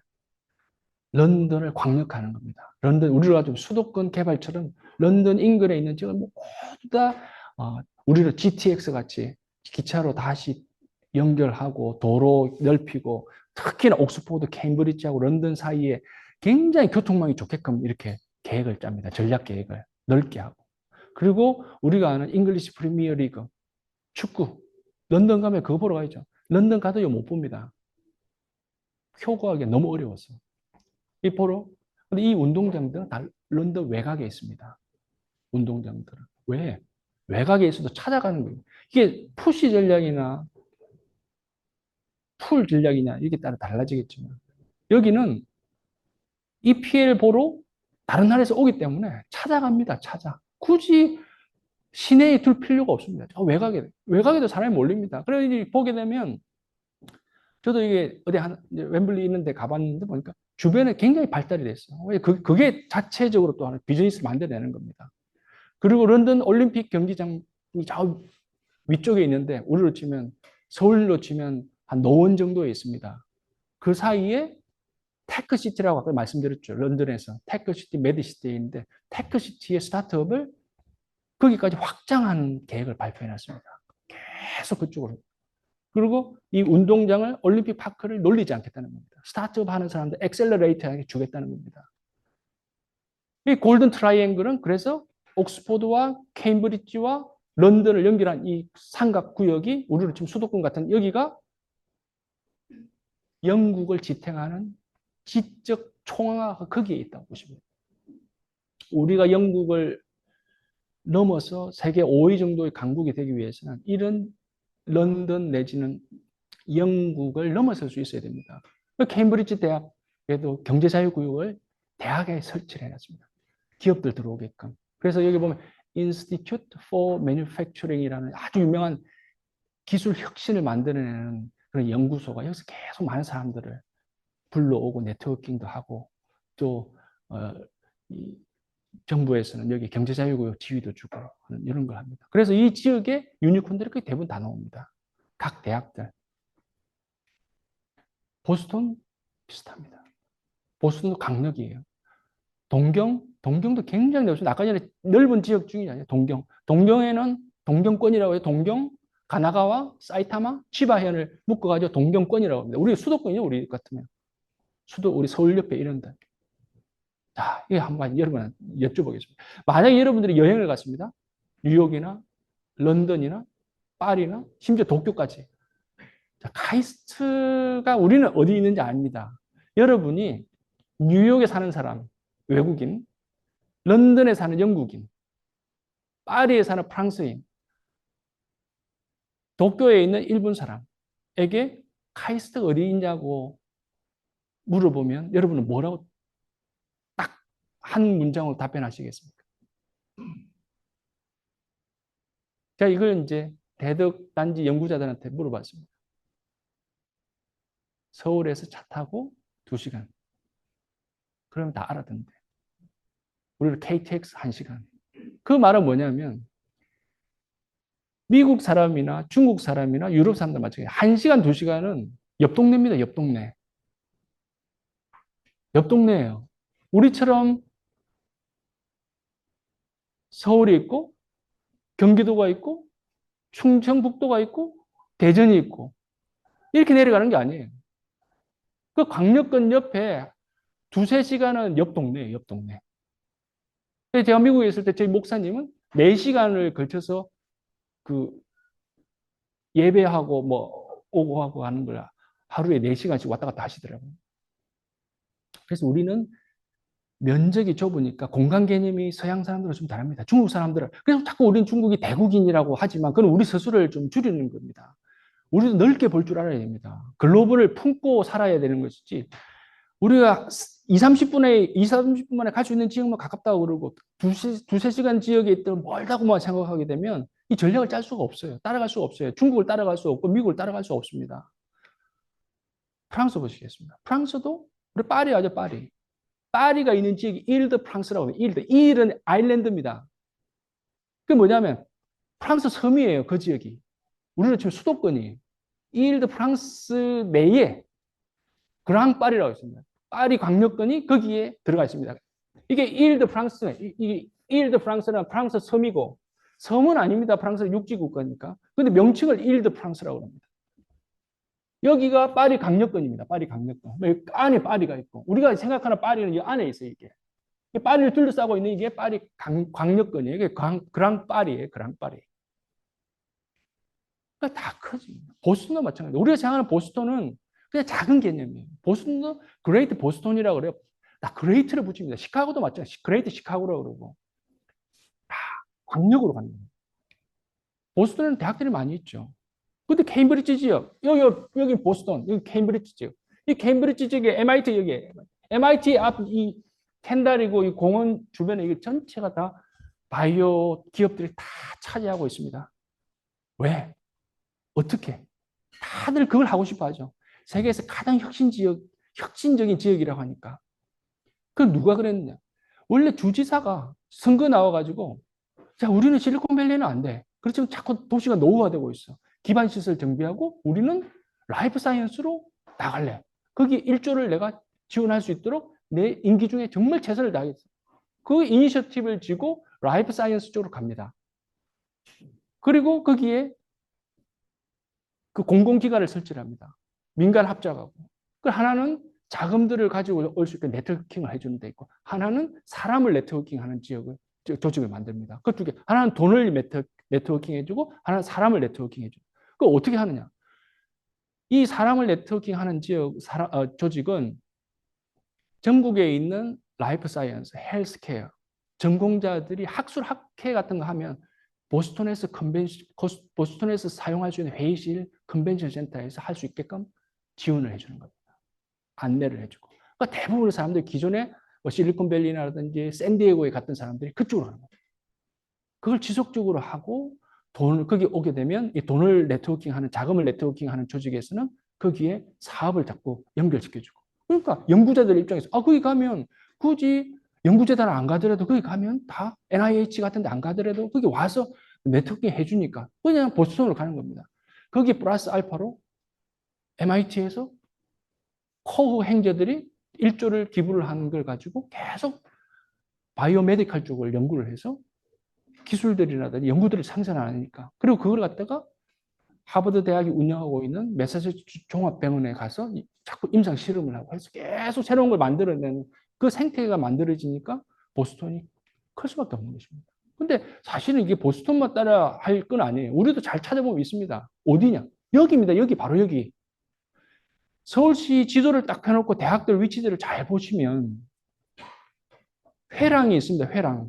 동대문에서 종로까지. 여기가 왜 대학로겠습니까? 대학이 있었던 곳입니다. 대학.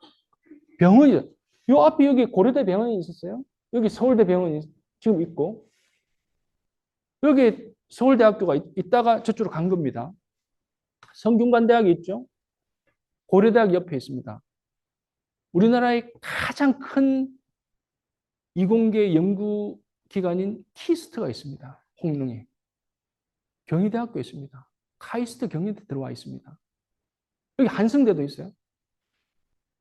이게 다 연결하게 되면 보스턴 부럽지 않습니다. 근데 이거 연결을 안 해요. 그래서 이거를 한번 서울시 공무원들 그 특강에 제가 이걸 조언을 했습니다. 이전 정부에서 홍릉 바이오테크 뭐 단지라고 그래서 그 홍릉 하면 안 된다. 서울대학의 병원이 빠지면 안 된다. 왜? 보스턴에서 실험을 하버드 대학은 병원을 가지고 있지 않습니다. 다 위탁받은 거예요. 우리 서울대학 병원이 보라매 병원처럼 위탁받아서 하는 건데 거기서 실험을 하는 겁니다. 임상 실험을. 서울대학 병원을 빼고 어떻게 그걸 하려고 이 좋은 리소스를 놔두고 가능하면 여기서 저기 강북 삼성병원까지 집어넣어가지고 이 회랑 자체를 만들어서 이미 있는 이 인적, 물적 자원, 연구시설을 다 모아가지고 하게 되면 보스턴하고 한 필적을 해볼 수 있겠다. 런던하고도 됩니다. 우리도 만만치 않아요. 여기 들어와 있는 리소스. 자, 서울대, 성균관대, 고려대, 키스트, 카이스트, 그 다음에 서울 바이오허브 정부에서 만들어 놓은 거, 경희대. 우리나라에 크고 잘 나가는 대학 다 들어와 있습니다. 파리의 대학들 볼까요? 파리의 대학들도 리브 고시라고 해서 강 안의 왼쪽에 대학들이 몰려 있습니다. 아까 전에 런던처럼 도시 한복판에다 만들어 놓은 겁니다. 우리는 런던에 주목하는 것 중에 하나가 문화입니다, 문화. 런던에는 국제기숙사촌이 있습니다. 이 국제기숙사촌에서 제일 잘 지어진 한국관입니다. 외국 사람들이 여기 들어오려고 좀 난리도 아니에요. 왜? 시설이 제일 좋으니까. 자, 이게 각국이 만들어 놓은 그 국제기숙사촌 내에 각국이 만들어 놓은 시설입니다. 제일 이쪽이 아시겠죠? 일본 겁니다. 일본 거. 자기 나라의 문화에 맞게끔 국제기숙사촌 속에. 여기 6천 명이 들어와 있습니다. 6천 명이. 공부하는 학생들, 예술가, 문인들. 이 6천 명이 각 나라에 그 나라 사람만 넣지 않습니다. 섞습니다. 한국 간에도 지난번에 가보니까 독일에서 온 사람들, 또 다른 유럽에서 온 사람들, 중국에서 온 사람들 다 있어요. 섞어요, 섞어. 우리도 서울시가 하는 역세권에 청년주택이 있지만 제가 이걸 한번 제안하고 싶어요. 대학교 주변에 청년주택이 하는데 여기에 유학 온 학생들을 국가별로 섞어야 돼, 섞어. 우리는 단일 민족, 이게 좋을 때도 있지만 획일화하면 안 됩니다. 다른 나라 학생들하고 섞어서 아이디어를 만들어요. 그 공부하는 석박사 가지고 공부하러 온 그 고급 두뇌들하고 섞어줘요. 엮어줘요. 시카고 왜 시카고? 시카고를 왜 보려고 하느냐? 이것도 그레이트 시카고입니다. 시카고는 시카고 대화재 때문에 도심이 다 불타고 다시 지어진 도시입니다. 현대 건축의 산실이에요. 이게 시카고입니다. 이 시카고가 28시간인가? 28시간인가 탔습니다. 시카고 전체가. 완전. 시카고는 제가 처음에 시카고를 갔을 때 5월 달에 갔는데 여기 반팔 입고 가다가 춥다고 그래가지고 파카 하나 가지고 왔습니다. 얼어 죽는 줄 알았어요. 미시간호가 너무 추워가지고. 6개월은 정말 춥고 6개월은 정말 아름다운 도시예요. 그 추울 때 화재가 한번 나면 도심을 완전히 다 옮겨갑니다. 바람이 너무 세기 때문에 다 없어졌어요. 이 시카고 지금 이렇게 바뀌었습니다. 시카고 위쪽에서 밑에 쪽으로 바라보는 시카고 전경입니다. 시카고 강의 아래쪽은 시카고 루프라고 그럽니다. 예, 밑쪽이에요. 시카고 밑쪽. 현대 건축의 요람입니다. 자, 그러면 미국 사람들은 불타 없어진 새 도시의 전통적인 그 시카고 미드웨스트의 한 중심지. 왜 시카고 중요하냐면 미국의 중부에 있는 곡창지대의 모든 곡창지대의 옥수수, 밀 이런 것들이 나오면 그 거래를 시카고가 삽니다. 그래서 시카고 선물 거래소, 그래서 상업 거래소가 그래서 세계적으로 가장 큰 비중을 차지합니다. 옵션도 거기서 합니다. 거기서 모든 식량들이 거래가 이루어지기 때문에 시카고에서. 그래서 이 시카고를 어떻게 했느냐. 이 미시간호에 옛날에 미시간호는 굉장히 넓습니다. 그 해군이 있었습니다. 해군. 그래서 네이비 피어라는 게 있습니다. 네이비 피어. 이게 이제 쓸모가 없어지면서 그 지역을 바꿔가지고 사람들이 위락 실수를 바꿨습니다. 시카고 강변이 옛날에 굉장히 노후화되고 냄새가 나는데 깨끗하게 처리하고 여기를 사람들이 이 몰리도록 이렇게 물 정화도 하고 건물 다시 지었습니다. 이 트럼프 원래 트럼프 빌딩입니다. 그리고 이 강들 변에는 시카고 상업거래소와 시카고 거래소들이 들어와 있습니다. 사람들이 공부만 하고 돈만 벌 수 없잖아요. 엔터테인먼트 있습니다. 미술관. 굉장히 좋은 시카고 미술관이 들어와 있습니다. 이 미술관이 운영하는 미술대학이 미국 1위 미술대학이죠. 운동도 할 수 해야지. 액티비티를 해야 되니까. 리글리 필드도. 자, 리글리 필드하고 시카고 컵스하고 시카고 화이트삭스가 이 시카고의 외곽에 딱 이렇게 진을 쳐놨습니다. 시카고 외곽. 아까 전에 런던도 마찬가지입니다. 런던의 프리미어 리그 구장들을 보시면 아시겠지만 런던의 외곽에 설치했어요. 왜? 저기는 사람이 찾아가는 지역이니까. 가운데 넣을 필요가 없습니다.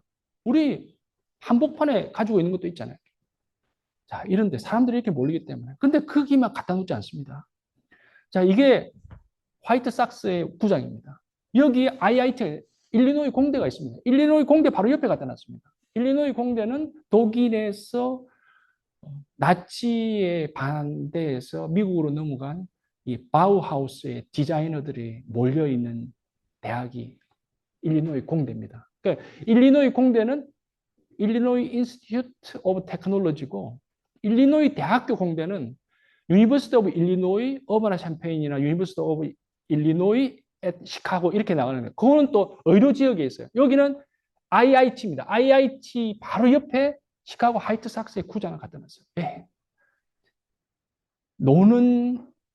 놀게 되면 이 운동장이 놀게 되면 비용이 들어가니까 언제든지 돌릴 수 있게끔. 그럼 이 지역은 위험한 지역입니다. 여기 있습니다. 시카고 경찰서가 여기 있습니다. 굉장히 위험한 지역이에요. 이 지역부터 시카고 대학까지 쭉 내려가는 거예요.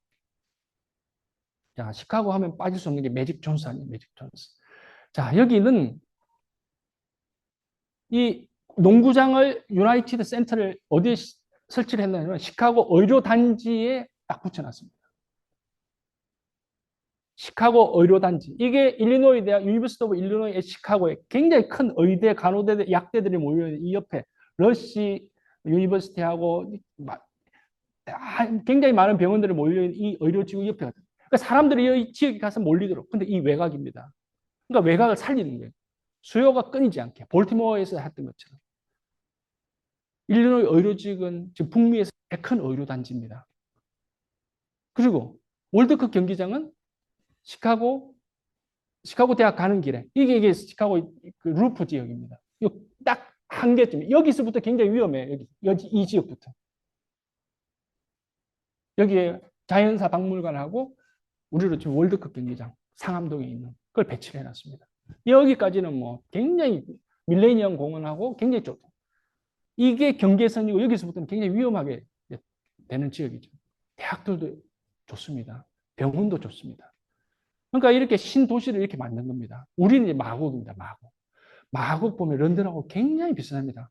한강의 흐름하고 템즈강의 흐름. 동서만 바꿔놓은 거예요. 옆으로. 우리는 서해로 흘러나갑니다. 런던은 템즈강이 동쪽으로 흘러서 북해로 나갑니다. 생긴 지역도 비슷해요. 근데 이제 마곡을 이렇게 만들어놨죠. 굉장히 이제 마곡이 이제 기대되는데 어떻게 할지를 한번 두고 봐야 되겠죠. 그래서 제가 런던 도크랜드라는 아까 전에 도크랜드. 이게 이제 북해고 북해로 이제 빠져나갑니다. 히드로 공항이 여기 있습니다. 런던 시티 공항이 여기 있습니다. 우리로 치면 마곡이나 뭐 김포쯤 되겠죠? 김포공항이 있는 거죠. 우리는 인천공항이 저쪽에 있지만 히드로공항이 이쪽에 있는 거죠.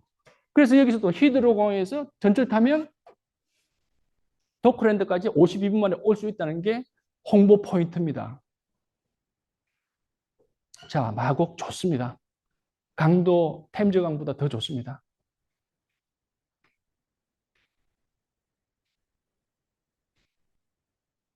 자, 우리도 성공한 사례가 있습니다. 판교.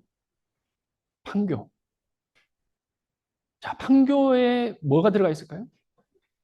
지자체가 굉장히 노력을 해서 판교를 건설했습니다. 기업들 잘 돌아갑니다.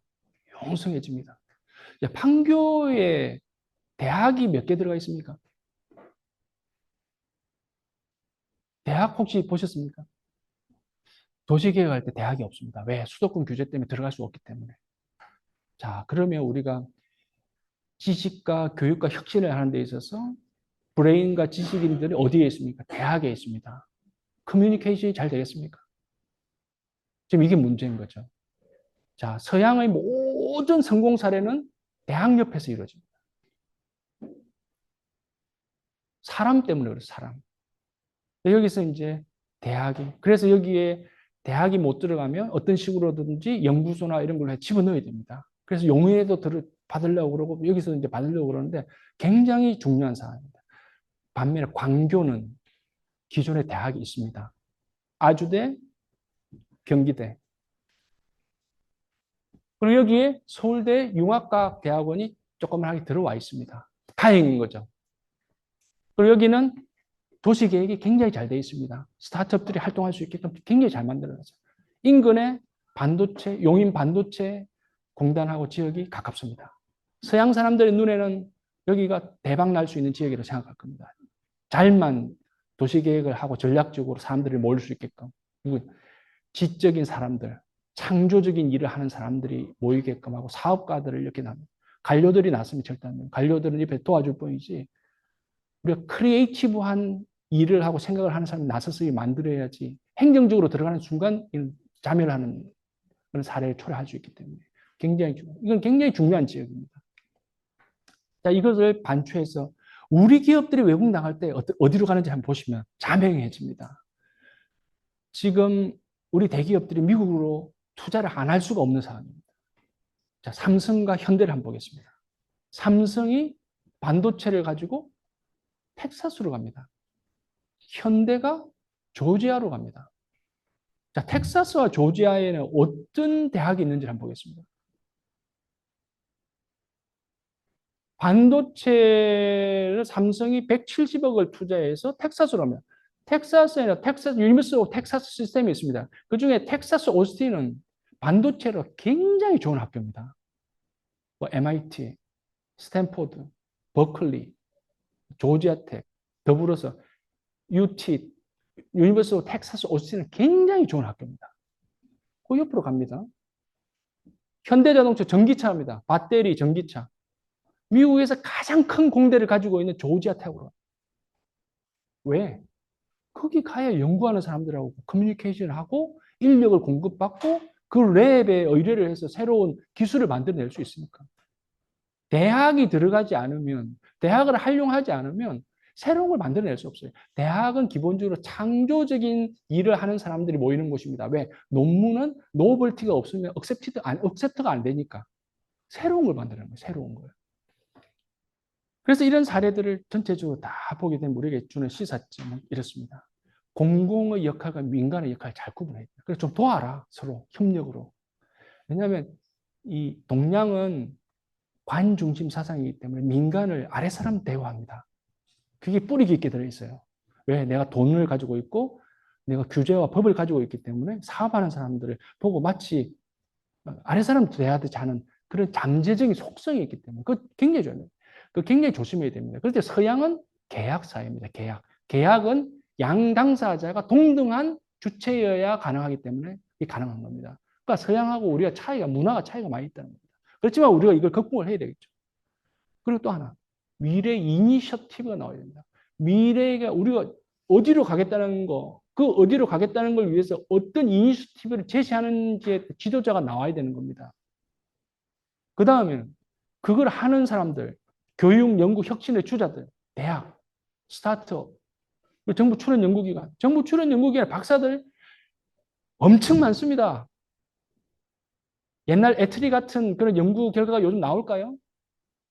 요즘 잘 안 나옵니다. 왜 그럴까요? 생각해 봐야 될 문제입니다. 그 다음에 연구 성과, 기술이 있어야 됩니다. 그 다음 연구하는 사람도 사업 잘 못합니다. 사업 잘하는 사람들 옆에 있어야 됩니다. 벤처 캐피탈, 억셀러레이트, 수준 높은 사람들, 글로벌하게 뛰는 사람들이 옆에 와 있어야 됩니다. 그러니까 카이스트도 그런 사람들 옆에 왔다 갔다 하죠. 특허를 사고 전 세계에 돌려주고 파이낸싱도 해주고 시장이 넓어야 됩니다. 국내 시장 너무 좁은데 국내 시장만 보고 하니까 서로 싸우고 난리도 아닙니다. 바깥으로 다 나가야 됩니다. 근데 우리는 속성이 바깥으로 나가려는 속성이 아니에요. 농경사회라 그런지 나가서 해상무역도 하고 해가지고 바깥으로 나가야 되는데 다들 졸업하면 서울에 모이려고 수도권에 가려고 기업 안쪽으로 들어가려고 다 좋은 대학 학생들이 국내 기업만 가려고 일단 기술과 사업을 해서 바깥으로 나가야 돼요. 바깥으로. 시장은 바깥에 없습니다. 국내 시장 계속 인구가 줄고 있습니다. 그 다음에 비자 제도. 비자 제도를 계속 개선해야 되겠죠. 런던 같은데, 미국 같은데 비자 제도를 가지고 이공계 도움되는 사람들만 미국으로 오라. 런던으로 들어오라. 이렇게 합니다. 그 다음에 조세 특례제도. 패턴트 박스 시스템이라고 그래가지고 이제 특허를 사용한 사업 같은 경우 법인세를 절반으로 깎아줍니다. 런던, 유럽은 다 그렇게 합니다. 우리 아직 그 정도는 아닙니다. 제도는 도입했지만 약간 깎아줍니다. 금융 지원도 여기는 해줍니다. 왜? IPO 될 때까지 스타트업이 클 때까지는 금융 지원을 웬만하면 해줍니다. 금액도 제시가 돼요. 안내가 되어 있습니다.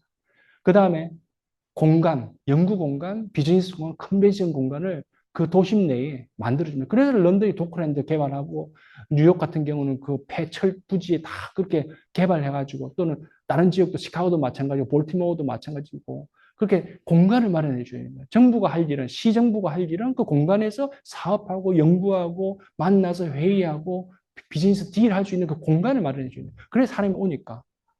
그 다음은 그 사람들이 돈 버리고 돈 벌고 연구만 할 수 없잖아요. 엔터테인먼트가 있어야 됩니다. 액티비티 할 수 있는 게 있어야 됩니다. 문화시설, 쇼핑시설. 해로 백화점 주변이 왜 그렇게 잘 사는 사람들이 모이겠습니까? 런던에. 켄싱턴 주변에. 쇼핑시설 중요합니다. 특히 여성분들은 더 이게 선호도가 높습니다. 저희 집사람도 그렇고. 경기장, 야구, 풋볼, 우리 축구, A리그 보러 가잖아요. 근데 그거는 도심 한복판에 있을 필요가 전혀 없습니다. 왜? 그거는 오지 말라고 해도 보러 가니까. 보러 가더라도 쉽지 않습니다. 표를 사야 되는데 표 사기도 어렵습니다. 그러니까 바깥으로 밀어놔도 되는 거죠. 가운데는 그야말로 24시간 돌아갈 수 있는 게 돌아가야 되는 거죠. 공은 커야 됩니다. 병은 좋아야 됩니다. 그 다음에 쾌적해야 돼요. 주변 환경적으로. 쾌적해야 사람들이 몰립니다. 왜 상하이에 미국 사람들, 영국 사람들, 프랑스 사람들이 잘 안 살려고 그럽니다. 다 옆에 인근에 있으면서 출퇴근을 하려고 비행기 타고 출퇴근을 하려고 합니다. 먼지, 공해 안 갑니다. 내가 돈을 벌었는데 왜 내가 내 명을 줄일 수 있는 그런 공기가 나쁜 데 가서 살겠습니까?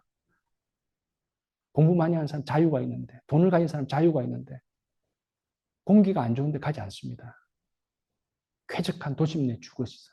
그러니까 수변 공간을 잘 활용해야 됩니다. 런던, 파리, 미국도 마찬가지. 다 수변 공간을 활용해서 고급 주거 지역을 만드는 것이죠. 그리고 또 하나는 공항을 활용하는 겁니다. 김포공항 활용 잘해야 됩니다. 런던 시티공항 바로 옆에 경제자유구역 설치했습니다.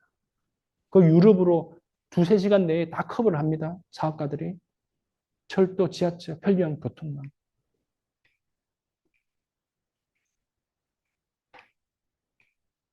자, 이런 걸 봤습니다. 그럼 우리는 어떤 걸 해야 되겠습니까? 따라 할 수는 없습니다. 참고는 할 수 있지만. 우리는 우리 것을 만들어야 됩니다. 아까 전에 말씀드렸듯이 이 주변에 만약에 바이오텍을 한다고 그러면 잘 엮어가지고 하게 되면 보스톤의 필적원을 만들 수 있는 것이죠. 왜? 그만큼 브레인들이 여기 다 몰려 있으니까. 서울 시내 다 훑어보십시오. 또 경희대, 저 동대문에 회기에 있는 경희대에서 해화동 여기 서울대학병원, 또 옆에 저기 강북 삼성병원까지 연결시켜 놓으면 전 세계에서 이 지역만큼 브레인들이 몰려 있는 지역이 있으면 한번 얘기해 보십시오. 실리콘밸리 정도밖에 없습니다. 아마 보스턴보다 더 나을지도 몰라요. 보스턴에도 결국 움직이는 건 MIT예요, MIT. 하버드 좀 하고. 자, 우리는 어떤 선택을 해요? 좀 잘 해야 됩니다. 뭐 선거 때라 굉장히 조심스럽습니다. 잘 해야 됩니다. 자, 이것으로 발표를 마치도록 하겠습니다. 감사합니다.